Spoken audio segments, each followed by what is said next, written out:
अस्सलाम वालेकुम, मैं हूँ खिज़र हयात। आप देख रहे हैं मेरा यूट्यूब चैनल समी इब्राहिम फ़ैन। तो चलते हैं आज की अखबारात की तरफ, आज की ताज़ा तरीन ख़बरों की तरफ।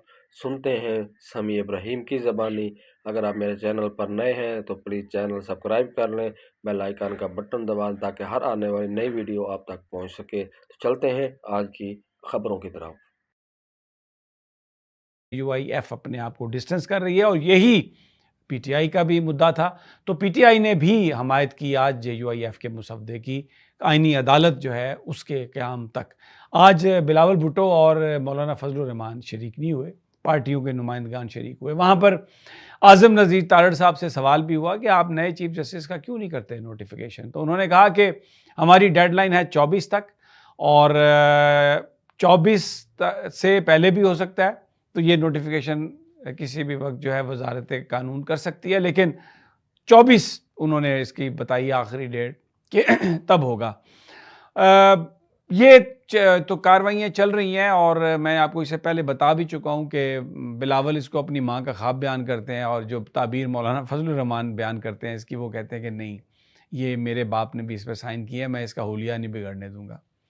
लेकिन जो एक और डेवलपमेंट है वो ये है कि काजी फ़ाइज़ ईसा ने वो जो पटिशन आबिद ज़ुबैरी साहब की थी, जो मुजव्वज़ा आइनी तरमीम के ख़िलाफ़ कि ये इंडिपेंडेंस ऑफ जुडिशरी पर कदगन होगी, उसको उन्होंने सुप्रीम कोर्ट में पटिशन दायर की थी। काजी साहब ने वो अपने सामने लगा ली है। 17 तारीख को 3 मेंबर बेंच, जिसमें जस्टिस शाहिद बिलाल, जस्टिस नईम अख्तर अफ़गान और उसकी सरबराही करेंगे काजी फ़ाइज़ ईसा। अब आप मुझे ये बताइए कि ये जो तरमीम आ रही है, ये पूरी कौम को पता है, पूरी दुनिया को पता है कि सिर्फ काजी साहब को अदालत पर मुसल्लत रखने के लिए कि जैसे वो रिटायर हों, एक आइनी अदालत बन जाए और सारे का सारा इख्तियार उसके पास चला जाए और ये जो सुप्रीम कोर्ट है ये सिर्फ सेशन जजों की तरह रह जाए।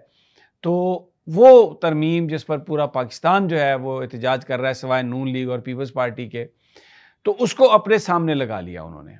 अब ये क्या कॉन्फ्लिक्ट ऑफ इंटरेस्ट नहीं होगा? क्या कहेंगे इसके? एक तो वो जो अगर वो अव्वल तो ये जो ड्राफ्ट था पहला वो असेंबली में पेश ही नहीं हुआ, तो तब ये कहा जाता था, पॉइंट ये लिया जाता था कि अभी तो ये आया ही नहीं सामने, ये तो ड्राफ्ट है ही नहीं, ये तो एक पीस ऑफ पेपर है जो एक जो मुख्तलिफ जमातों के बीच गर्दिश कर रहा है, कोई कंसेंसस तो नहीं है इस पे। तो लेकिन कुछ लोगों का ये ख्याल है कि काजी साहब ने ये पटिशन इसलिए लगाई है क्योंकि ये मुख्तलिफ हाई कोर्ट्स में भी ये पटिशन है और वो जो आर्डीनेंस है उसके हवाले से भी बात की गई है। तो कहीं काजी साहब ये सोच रहे हैं कि कहीं किसी हाई कोर्ट से कोई इस तरह का ऑर्डर ना आ जाए, तो वो एक पटिशन लगा के सारी चीज़ों का अहाता करके कोई ऐसा ऑर्डर करें कि जिससे कोई ना कोई सरकार के लिए कोई निकल आए रास्ता आगे चलने का। तो अभी तक गेम इज़ ऑन और जो काजी फ़ाइज़ ईसा साहब हैं, उन्होंने ये जो लगाया है 17 तारीख को अपने सामने ये बेंच बनाया है, तो इसका मतलब ये है कि 17 तारीख तक तो नोटिफिकेशन मंसूर अली शाह साहब का नहीं आ रहा और हुकूमत ये जो बात कर रही है कि आईनी तरमीम की जो डेट है वो आगे भी जा सकती है, इसमें 2 माह भी लग सकते हैं, वो एक फ़ेक हो सकता है, वो एक डाइवर्जन हो सकती है क्योंकि जो हुकूमत के बहुत नज़दीक जो सहाफ़ी हैं उनमें एक नजम सेठी साहब हैं, वो ये कह रहे हैं कि ये जो एससीओ के तहत जो सारा शहर बंद कर दिया गया और सिक्योरिटी के नाम पर हर इदारे को बंद कर दिया गया, अदालतों में भी छुट्टी कर दी गई है, इन्हीं दिनों में हुकूमत जो है वो तरमीम करवा सकती है।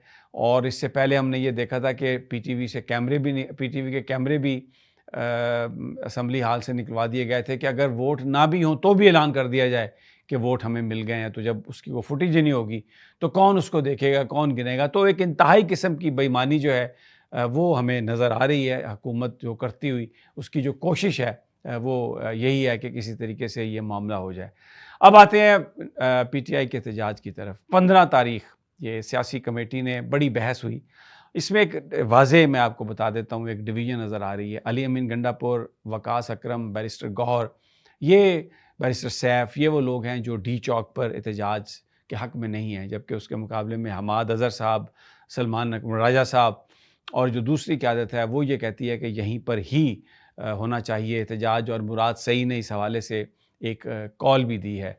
पॉलिटिकल जो कमेटी है उसमें जो आपस में जो गुफ्तगू हुई है वो कई जगह तल्ख गुफ्तगू भी हुई, लेकिन एक जमहूरी पार्टी है, हर आदमी अपनी राय का इजहार करता है। अली अमीन गंडापुर एहतजाज से दूर भागते हुए नज़र आ रहे हैं। उनका ये कहना है कि पैसे नहीं है, मेरा ऑलरेडी रिपोर्टेडली 75 करोड़ रुपया खर्च हो चुका है और पैसे नहीं है, और अगर एहतजाज करना है तो उसके लिए पैसा चाहिए। फिर एक और बात भी सामने आई कि उनसे ये कहा कमेटी मेंबरान ने कि आप बिल लें इमरान खान से, आप तो पहले आप उनके साथ ही काम कर रहे हैं। तो उन्होंने कहा कि इसकी कुछ शराइत होंगी। जब पूछा गया रिपोर्टेडली कि शराइत क्या होंगी, तो बताया गया कि फिर इमरान खान से मुलाकात के बाद अगर होती है तो सिर्फ उनकी खैरियत और उनकी हालत के बारे में बयान दिया जा सकेगा, सियासी मामले पर कोई बयान नहीं दिया जा सकेगा। तो वर्कर्स ये तो जो बातें सामने आ रही हैं, एक बात बिल्कुल क्लियर हो गई है कि अब एक्चुअली जो एहतजाज करने वाले हैं वो पाकिस्तान की आवाम है, और जिसके लिए कर रहे हैं, जिसके साथ कर रहे हैं, वो इमरान खान है। बिजली बंद है, मैं आपको बता रहा हूँ, कान में इन्फेक्शन है, दर्द है, मिग्रेन है, दांत में भी दर्द है, चक्कर भी उन्हें आ रहे हैं, और हालत उनकी ठीक नहीं है खान साहब की, जो जेल से खबरें आ रही हैं। और वो बिल्कुल ये जो कुछ भी हुआ है इसको अप्रूव नहीं करते, और इन्होंने कर लिया है, जिसने भी कर लिया है, जैसे भी कर लिया है, सियासी हिकमत अमली इनकी जो भी है, मैं I am not in a position to criticise anyone, लेकिन मैं ये बात अब बिल्कुल इस बात पर कन्विंस हो गया हूँ कि ये जो एहतजाज है पीटीआई का, ये अवाम ने करना है। ये जो MNAs MPAs ये इनकी बड़ी स्ट्रगल है, इनकी डेफिनेटली जो ये तजवीज़, ये जो तरामीम है उस पर वोट नहीं दे रहे, लोगों के फैमिली वाले भी उठाए जा रहे हैं, उनको बड़ा ऑफ़र भी की जा रही है, तो वो डटे हुए हैं, तो क्रेडिट गोज़ टू देम। लेकिन एहतजाज जो है उसमें किसी का कोई ख़र्चा नहीं हुआ कि कोई ये कहे कि मैंने इतने करोड़ों रुपए खर्च किए, मैंने ट्रांसपोर्ट प्रोवाइड किया, मैंने ये किया। अक्सर लोगों ने अपनी मदद आपके तहत ये सब किया है, और वो खान की काल पर आए हैं, तब्दीली के लिए आए हैं, अदलिया की आज़ादी के लिए आए हैं, निज़ाम की तब्दीली के लिए आए हैं। तो अब अलीमा खान साहबा ने भी आज यही बात कही है, जब उनको जुडिशल किया गया तो उनको जेल भेजा गया। इसके अलावा और यहाँ पर बहुत सारे जो वर्कर्स थे पीटीआई के, वो जुडिशल हुए तो उनको भी जेल में भेजा गया। एक तो अडयाला नहीं भेजा गया ताकि वहाँ पर ये नारेबाजी ना करें, और दूसरा उनके जो फैमिली मेम्बर्स हैं उनसे तो मुलाकात की इजाज़त नहीं है, सिक्योरिटी के नाम पर अडयाला जेल बंद है, तो सबको जेल में भेजा है। लेकिन अलीमा खान ने भी जाने से पहले यही बात की है कि अब ये बात अवाम के हाथ में है, ये आप लोगों के हाथ में है कि आप क्या सलूक करते हैं। और इमरान खान के लिए आप अगर 15 अक्टूबर को बाहर नहीं निकलेंगे तो ये वो टाइम है जब आप बाहर निकलें, और इससे कोई पाकिस्तान के ख़िलाफ़ बात नहीं है। SCO की मीटिंग हो रही है, वो होती रहे। SCO की मीटिंग देखें ना, अगर ये हुकूमत इमरान खान की हमशीरा से मुलाकात करवा दे इमरान खान की, तो कोई मसला ही नहीं है।